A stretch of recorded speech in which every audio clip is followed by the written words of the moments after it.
Right, ladies and gentlemen, this is a fascinating Victorian book about travel in Africa. It's actually missionary travel, but the book is primarily about the actual tribesmen, their rituals and fetishes and so on.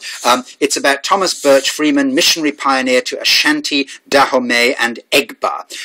And the book is rich in photograph. You can't quite see the details here, but there's the felling a fetish tree. Here's a tree covered in skulls and objects, which is being felled by the orders of the missionaries. And the book, as I say, is basically about the actual travels themselves, and it's nicely illustrated. It's about the slave trade in Dahomey, the Rock of Aluma, native Christians at Obiakuta. There we have full-page illustrations, half-page illustrations, and so on. It's about travels into the most dangerous parts of the interior there. There we have a place called the City of Blood.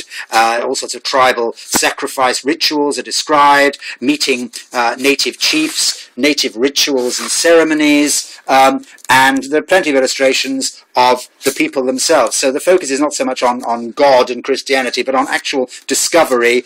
There we are, hammock travelling and so on. So it's actually about the travel itself and places visited. Very nicely illustrated.